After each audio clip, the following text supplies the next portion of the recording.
Il est dans les vestiaires cette année, c'est la grande surprise de ce tournoi pour cette édition 2025 de l'Open de tennis. Il n'a aucun classement à l'ATP, aucune défaite à son actif, aucune victoire d'ailleurs non plus. En tout cas, il ne sait pas s'il est gaucher ou droitier. Je vous demande d'accueillir très très fort Monsieur Pierre.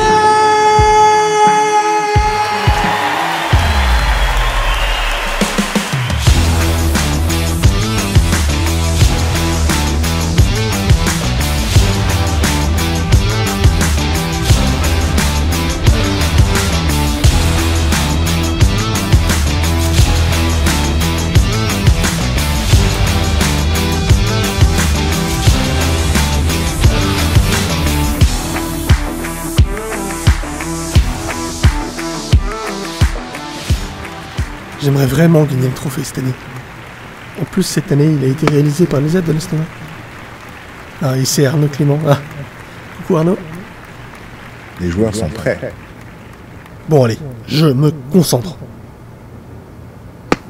C'est parti.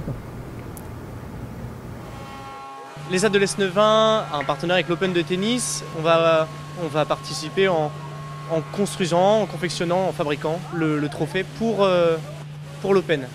Aujourd'hui, ce qu'il se passe, c'est que donc il y a une visite de Arnaud Clément dans la menuiserie. Donc il vient visiter l'ESAT. On va lui présenter le rôle des ESAT, comment est-ce qu'on accompagne les personnes et les différents métiers qu'il y a ici à l'Esneva. Il y a une menuiserie, il y a des espaces verts, il y a un atelier de sous-traitance.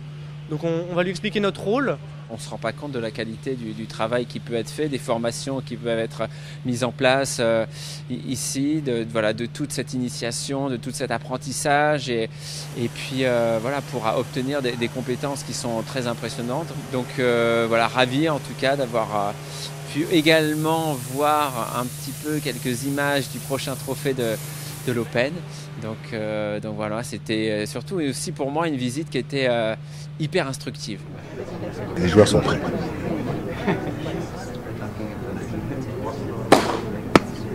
Jeu. Gomez. C'est fini la papote là? Vous partagez à la fin du set là, monsieur l'arbitre. Est-ce qu'on peut le refaire? Les joueurs sont prêts. Reprenez le jeu. Alors on se rend compte que les personnes accompagnées évoluent dans leurs besoins et que les Jeunes d'Or offrent une palette de services qui évolue en fonction de ces besoins. Et l'idée c'était de rassembler tous les acteurs sur le territoire brestois pour permettre aux personnes accompagnées, à leurs familles, à leurs proches, mais aussi aux professionnels de se rencontrer, avoir un moment où on découvre ce qui est proposé, mais les professionnels aussi peuvent échanger entre eux sur leurs pratiques et ça permet d'être un moment où on se retrouve et où on papote. Moi j'ai bien aimé les foyers avec Stéphane et du coup m'a bien expliqué ce qu'ils font au foyer. Ils font un atelier repas, on a le droit de faire des peintures dans les chambres. C'est impressionnant, donc du coup moi bientôt je vais visiter un foyer avec mon père et ça je trouve ça cool. De venir, c'est vraiment de pouvoir répondre à des questions que l'on a. Les professionnels du territoire brestois se sont tous mobilisés. On a vraiment tous les établissements et services qui sont représentés. En tout cas, ce qu'on constate, c'est que les personnes qui quittent ont l'air satisfaits, ont l'air d'avoir eu des réponses à leurs questions. Et on en saura un peu plus par la suite, mais en tout cas, a priori, les premiers retours sont positifs.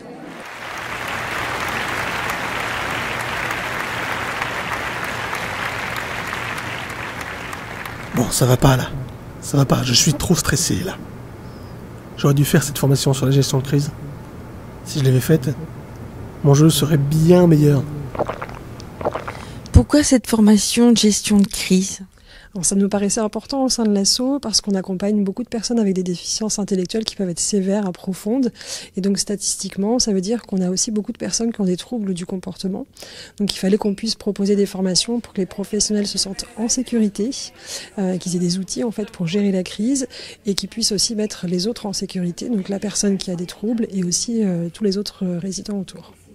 Alors c'est une formation certifiante, donc au bout de la formation, il y a un examen et pratique et théorique qui permet d'avoir une certification qu'on renouvelle tous les ans. Au travers de la formation, on va passer des temps théorie et beaucoup de temps debout à pratiquer les gestes de gestion de crise pour maîtriser une personne qui est en état de crise. Donc on fait beaucoup de déplacements, il faut une certaine forme physique quand même pendant cette formation. Ce sont des formations sur lesquelles on passe beaucoup de temps pour expliquer et expérimenter les procédures d'immobilisation ou de transport, mais que finalement le but c'est d'avoir le moins recours possible à ces procédures, donc par le biais de la prévention, de la désescalade et tout ce qu'on met en place en amont. Si vous hésitez à faire cette formation, sachez qu'elle permet vraiment de faire une bonne piqûre de rappel en lien avec les formations stratégie éducatives et tout ce qu'on peut mettre en place au quotidien en amont pour éviter justement qu'il y ait trop de problèmes avec les jeunes. Mais qu'est-ce que je fous là? Qu'est-ce que je fous là? Qui m'a inscrit à ce tournoi? En fait, j'ai pas du tout le niveau. J'aurais été tellement plus de ma place au congrès avec les représentants de la parole des personnes accompagnées. Bon, je dérive là. On se concentre. Alors du coup, ce séjour qu'on a été, c'était pour améliorer nos réunions et les systématiques qui nous posent problème parce que des fois on a du mal à faire des réunions et aussi c'est pour améliorer nos formations et c'est être représentant aussi.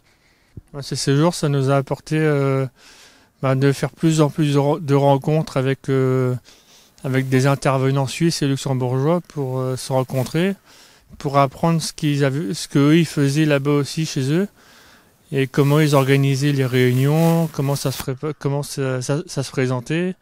On a parlé sur scène devant tous les Suisses et les luxembourgeois sur l'auto-représentation de ce qu'on avait appris de CVS.